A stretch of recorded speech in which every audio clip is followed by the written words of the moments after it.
Question framing. இந்த question framing அப்படிங்கிறது ரொம்ப பெரிய டாஸ்க் அப்படியெல்லாம் கிடையாது. நம்ம யாரையாவது பார்த்தா ஈஸியாக கொஷின் கேட்டுகிட்டே இருக்கும், ஆன்சர் சொல்கிறது கஷ்டம். பட் இங்கிலீஷில் கொஷின் கேட்டு பாருங்கள், அந்த ஸ்ட்ரக்சர் அப்படிங்கிறது தெரிஞ்சால் மட்டும்தான் நம்ம கரெக்டாக கொஷின் கேட்டிருக்கோமா அப்படின்னு தெரியும். மேக்ஸிமம் இது எதுக்கு யூஸ் ஆகும் அப்படின்னா, டயலாக் ரைட்டிங் அப்படிங்கிற விஷயத்தில் நம்மளுக்கு பார்த்தீங்கன்னா நிறைய ஆஃபன் குழந்தைங்க தப்பு பண்ணுறது, வாட் யூ வாண்ட் அப்படின்னு கேட்காம வாட் யூ வாண்ட் அந்த டூ வேர்ப் எவ்வளோ முக்கியம் அப்படின்னு தெரியாமல் பண்ணுறாங்க. அந்த சின்ன விஷயத்தை கரெக்ட் பண்ணுறதுக்காக தான் இந்த வீடியோ. ஸோ வாங்க இந்த வீடியோவில் எப்படி வந்து கொஷினிங் கரெக்டாக பண்ணணும்னு பார்ப்போம். இப்போ பாருங்கள், கொஷின் ஃப்ரேமிங்கில் 2 டைப்ஸ் இருக்குது. WH டைப் ஒன்று, SR டைப் ஒன்று. 2 விதமாக கொஷின் கேட்கலாம். ஸோ WH டைப் ஃபர்ஸ்ட் பார்ப்போம். WH அப்படின்னு சொன்னால் நீங்கள் என்ன பண்ணணும்னா, அதில் டீட்டெயில்டு ஆன்சர் தான் கொடுக்க முடியும். ஒரு வார்த்தையில் நீங்கள் கண்டிப்பாக சொல்ல முடியாது. ஸோ டீட்டெயில்டு ஆன்சர் WHனாலே டீட்டெயில்டு ஆன்சர் கொடுக்கணும். ஸோ அந்த WH டைப்பில் ஸ்ட்ரக்சர் என்ன அப்படின்னு பார்த்தீங்கன்னா, கண்டிப்பாக WH வேர்டு போடணும். அதுக்கப்புறம் வேர்பு ரொம்ப முக்கியம். WH வார்த்தைக்கு அப்புறம் வேர்பு இல்லாமல் அந்த சப்ஜெக்ட் டைரெக்டாக போகக்கூடாது. ஆன்சர் தான் டைரெக்டாக சப்ஜெக்ட் வேர்ப் வரும். WH வார்த்தையை போட்டுட்டு ஒன்றா அங்கே பி வேர்ப் இருக்கணும், இல்லைனா டூ வேர்ப் இருக்கணும், டூ டிட் டஸ்ன்னு வரணும், இல்லைன்னா model verb will shall can இந்த மே இந்த மாதிரி ஒரு மாடல் வேர்ப் இருக்கணும். ஸோ பி வேர்ப் ஈஸ் ஆம் ஆர்னு ஒரு பி வேர்ப் போட்டணும், இல்லைனா டூ டஸ் டிட்னு இருக்கணும், இல்லை modal verb will can shall may இந்த மாதிரி வார்த்தைகள் கொடுத்ததுக்கப்புறம் தான் சப்ஜெக்ட் வரணும். சப்ஜெக்ட்னா ஹீ ஷீ இல்லைனா வந்து ஒரு நேமு இதெல்லாம் வந்துட்டு அதுக்கப்புறம் வேர்போ நீங்கள் அதுக்கப்புறம் அடுத்த வார்த்தைக்கு என்னன்னாலும் நீங்கள் ஆட் பண்ணிக்கலாம். எக்ஸாம்பிள் பாருங்கள், வாட் ஈஸ் யுவர் நேம். அங்கே பார்த்தீங்கன்னா வாட்டுக்கு அப்புறம் பி வேர்ப் வந்திருக்கும், அதுக்கப்புறம் தான் யுவர் நேம்னே கேட்பீங்க. இதெல்லாம் உங்களுக்கு தெரிஞ்ச சென்டென்ஸு, தெரிஞ்ச நோ டு அன்னோன் போகலாம்.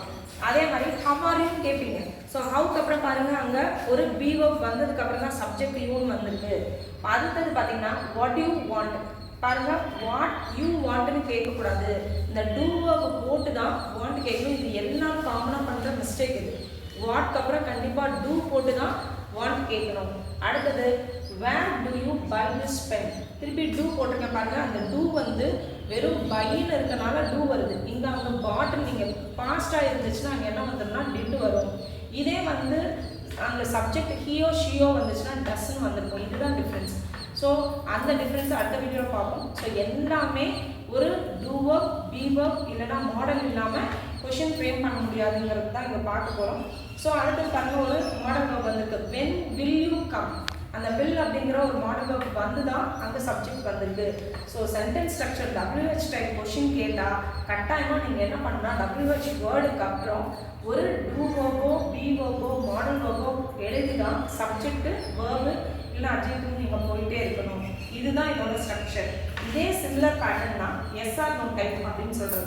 ஸோ SR டைப்பில் பார்த்தீங்கன்னா நீங்கள் WH அதில் ஒரே ஒரு டிஃப்ரென்ஸ். ஆனால் என்னன்னா SR டைப் கொஷினை கேட்டுட்டீங்கன்னா அதுக்கு ஆமாம் இல்லைங்கிற பதிலை தவிர வேறு எதுவும் சொல்ல முடியாது. டிஸ்கிரிப்டிவ் ஆன்சர்ஸ் நீங்கள் கொடுக்க முடியாது.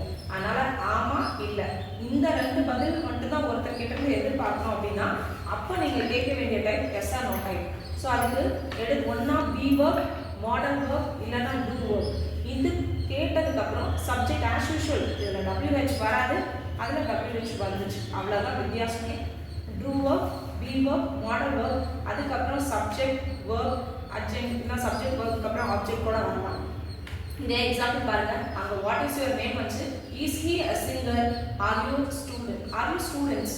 இப்போ பாருங்கள், யூ ஆர் ஸ்டூடெண்ட்ஸ் அப்படின்னு ஆன்சர் வந்துச்சுன்னா அதுக்கு are you yes we are students they are students இப்படி வந்துடும். So is he a singer முன்னாடி இந்த இடத்துல என்ன வந்திருக்கு பி வேர்ப் வந்திருக்கு. Are you student are you students அப்படின்னா நீங்கள் ஸ்டூடெண்ட்ஸா அப்படின்னு வந்தனால அங்கே ஆர் வந்திருக்கு. ஸோ ஆர் யூ ஃபைன், இந்த ஹவ் ஆர் யூன்னு இருந்துச்சு, ஹவ் எடுத்தா ஆர் யூ ஃபைன், ஆமாம் ஃபைன் இல்லை ஃபைன். இப்படி தான் ஆமாம் இல்லைங்கிறது மட்டும்தான் இதில் பண்ண முடியும். ஸோ அதே மாதிரி இங்கே டு யூ வாண்ட் திஸ் அப்படிங்கிறது வேணுமா, do you want pen, do you want kerchief, என்ன வேணுமோ கேட்டிங்கனாலும் ஸோ டு யூ வாண்ட்னு சொல்லி தான் வேணுமான்னு கேட்டால் ஆமாம் இல்லைன்னு பதில் வந்து வேணும் அப்படின்னு கேட்டால் டு யூ வாண்ட்னு தான் நீங்கள் ஆரம்பிக்கணும். அதே மாதிரி இந்த பேனாவை வாங்கணுமான்னா do you buy this pen, இந்த பேனா நீ வாங்குறியா, இந்த பேனா வாங்குறியா அப்படின்னு கேட்டால் டு யூ பை திஸ், ஆமாம் இல்லை, அவ்வளோதான் அந்த ரெண்டில். அதே மாதிரி வில் யூ கம், நீ வருவியா, வரமாட்டியா? ஆமாம் இல்லை. ஸோ இந்த எஸ்ஆர் நோ டைப் பொறுத்த வரைக்கும் WH வராது. பட் அதே போலவே தான் எல்லாத்துக்கும் do work, be work, model work போட்டு அப்புறம் சப்ஜெக்ட் வரணும். இதுதான் டிஃப்ரென்ஸ் ஸ்டூடெண்ட்ஸ். அதனால் ஒழுங்காக இந்த ஒர்க் ஃபார்ம்ஸை போட்டுட்டு சப்ஜெக்ட் போட்டிருக்கீங்களான்னு செக் பண்ணிக்கோங்க. தேங்க்யூ.